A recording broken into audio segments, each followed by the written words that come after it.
The scent of cinnamon and burnt toast hung thick in the air as Sarah navigated the cramped kitchen of their Brooklyn brownstone. Liam, already halfway through his first cup of coffee, sat at the butcher block table, meticulously scrolling through his phone. The morning routine, once a comfortable ballet of shared duties and murmured affection, now felt like a carefully choreographed avoidance of eye contact. Sarah and Liam had been together for 8 years, married for 5. Their love story, at least in the early chapters, was the stuff of rom-coms, a chance encounter at a jazz club in the village, late-night conversations about Kerouac and Coltrane, a whirlwind romance that culminated in a sun-drenched ceremony overlooking the Pacific Ocean. They were that couple, the ones everyone envied for their effortless cool and seemingly unbreakable bond. But life, as it often does, had thrown a wrench in their perfectly curated narrative. Liam, a promising freelance photographer, had hit a creative wall. The gigs were drying up, and the passion that once fueled his artistry seemed to have flickered and died. He retreated into a world of online forums and video games, a digital escape from the anxieties that were slowly consuming him. Sarah, a driven marketing executive, felt the weight of his despair acutely. She tried to be supportive, encouraging him to explore new avenues, offering to pay for workshops, even suggesting they take a long overdue vacation to reignite the spark. But her efforts were met with apathy, or worse, resentment. Liam saw her success as a personal failing, a constant reminder of his own perceived inadequacies. The drama, as it often does in these situations, began small. Snide remarks disguised as jokes, withdrawn silences that stretched into evenings, a gradual erosion of intimacy that left Sarah feeling increasingly alone in their shared space.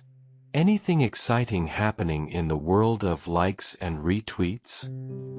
Sarah asked, trying to inject a little levity into the atmosphere.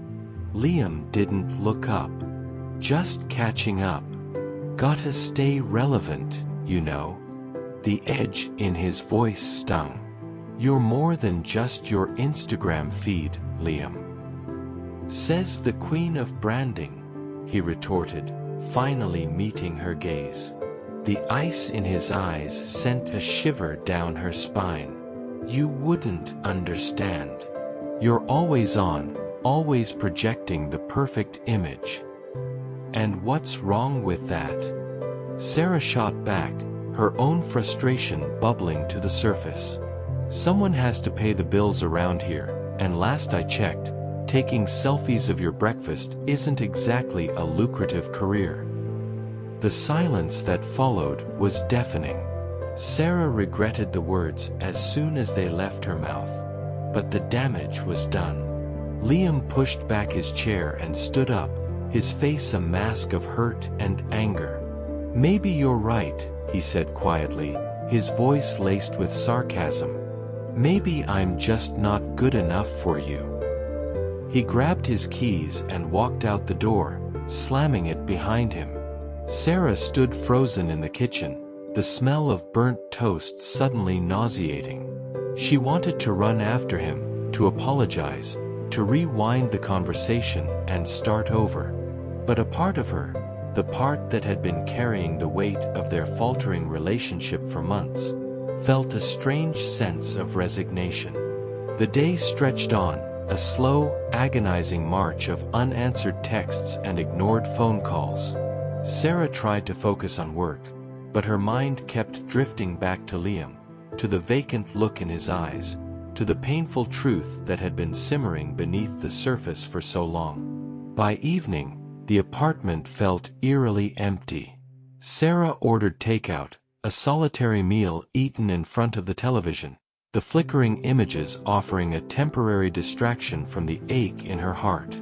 Just as she was about to head to bed, she heard the key turning in the lock. Liam walked in, his shoulders slumped, his eyes red-rimmed.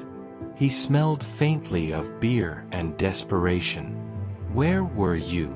Sarah asked, trying to keep her voice steady. Liam shrugged. Just driving around, thinking. He slumped onto the couch, not meeting her gaze. I'm sorry, he mumbled. I didn't mean what I said this morning.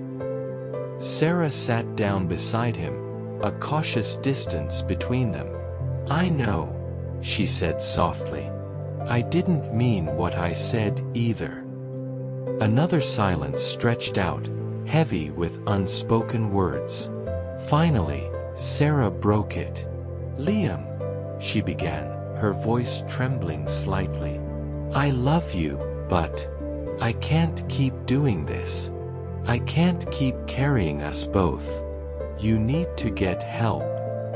Liam looked up at her, his eyes filled with a mixture of shame and vulnerability. Help? Like therapy? Sarah nodded. Yes. And maybe a different kind of work. Something that makes you feel alive again. Something that isn't about chasing likes and validation from strangers. Liam looked away, his jaw clenched. I don't know, he said, his voice barely a whisper. I don't know if I can. You can, Sarah insisted, reaching out to take his hand.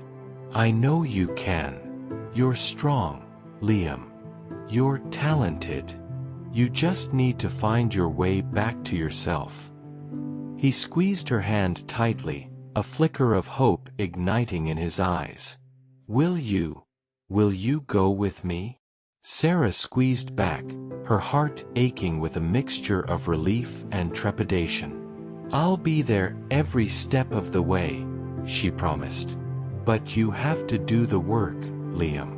You have to want it. The future was uncertain, fraught with challenges and the potential for more heartache. But in that moment, as they sat together in the quiet of their Brooklyn apartment, a fragile seed of hope had been planted. Maybe, just maybe, they could navigate the storm and find their way back to the love that had once burned so brightly. The road ahead wouldn't be easy, but they had each other, and perhaps that was enough to start again.